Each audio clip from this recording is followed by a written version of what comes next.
Today, we are going to take a tour through the biggest, most influential economic theories out there.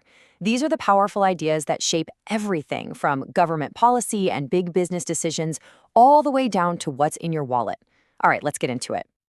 So let's start with a really basic question. The economy tanks. What do we do? Do we have the government jump in and start spending, or does it need to just step back and let things sort themselves out?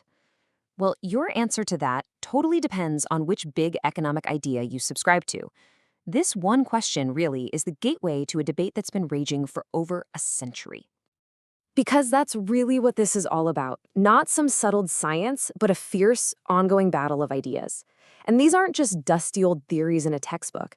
They are competing visions for how our society should actually work, who should hold the power, and what a good economy even looks like. So let's jump into the first and maybe the biggest conflict of them all. This is the one that really kicked everything off. And it boils down to something that sounds simple, but is actually huge. Should the government have its hands on the economy, or should it just get out of the way entirely? It all started with this guy, Adam Smith, and his incredible idea of the invisible hand. The core belief of classical economics is that markets, if you just leave them alone, are these amazing, self-regulating machines.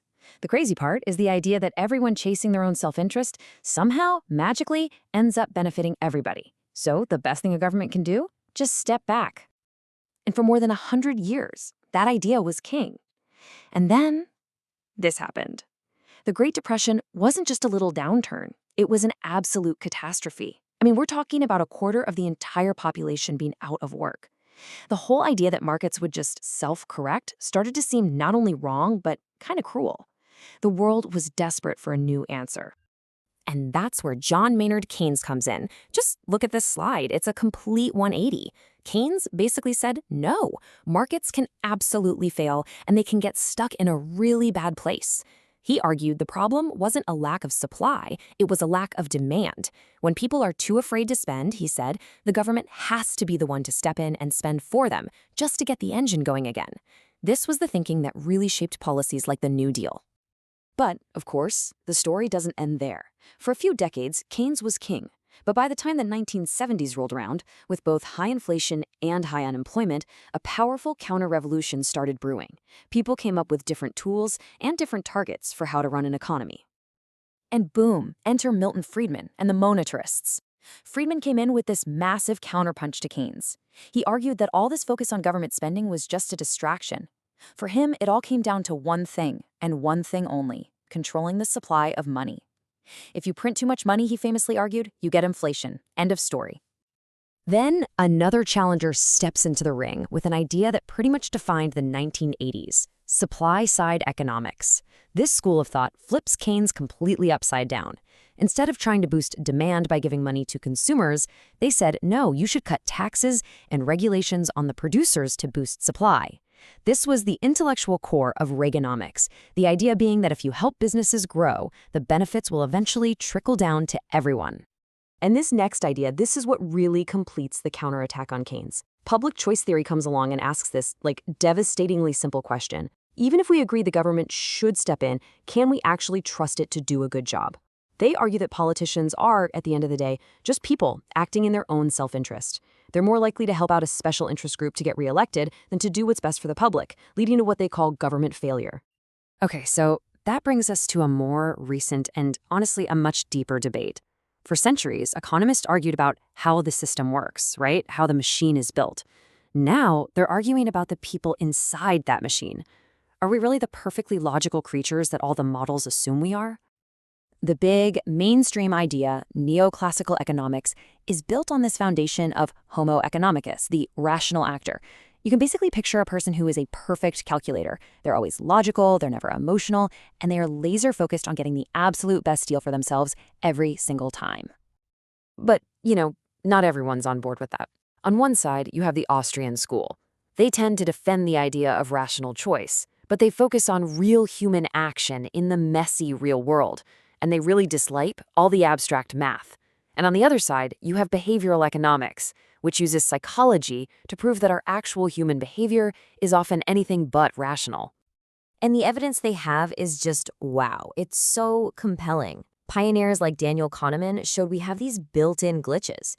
For example, we hate losing 20 bucks way more than we enjoy finding 20 bucks. We get stuck on the first number we see when we're negotiating a price, and we almost always choose a small reward right now over a much bigger one in the future. The point is, we're not calculators, we're human. So this last group of theories, they go even bigger. They're not just trying to tweak the models or adjust the dials. They want to blow up the entire foundation and ask a much more basic question. What is the whole point of our economy anyway? Karl Marx, of course, had the most famous critique of them all.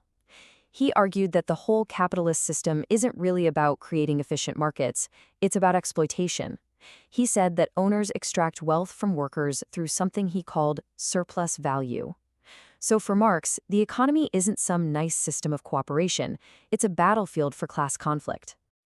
Then you have feminist economics, which points out this absolutely massive blind spot.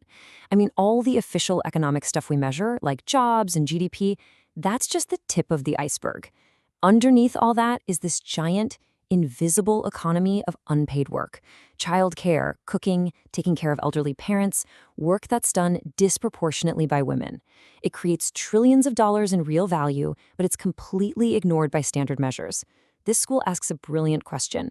How can your model be accurate if it ignores the very foundation the entire economy is built on? And finally, ecological economics throws down what might just be the ultimate challenge. Mainstream economics often just kind of assumes we can grow forever, that resources are endless. Well, this school says that's a dangerous fantasy. The fundamental truth, they argue, is that the economy exists inside our planet, not the other way around, and you simply cannot have infinite growth on a finite planet. And that's what this chart just nails perfectly. What all these different critiques really show is a fundamental fight over what the goal even is. Is the main point of our economy just to make GDP go up and up, like a neoclassical thinker might say? Is it to create a more equal society, like a Marxist would want? Or is the most important thing sustainability, as ecological economists would argue? Your answer to that question determines everything. And look, this isn't just some dusty history lesson. This is all happening right now in the headlines. When you hear politicians arguing about the national debt or tax cuts or how to handle climate change, what you're really hearing are the echoes of these old economic battles. Understanding these theories is really the key to understanding the world around you. So, as we're staring down these huge new challenges, from AI and automation to climate change and pandemics, the question isn't really about which one of these old theories is right or wrong. The real question is, what combination of these ideas is going to give us the answers we need for the future? Which of them will end up writing the next chapter of our economy?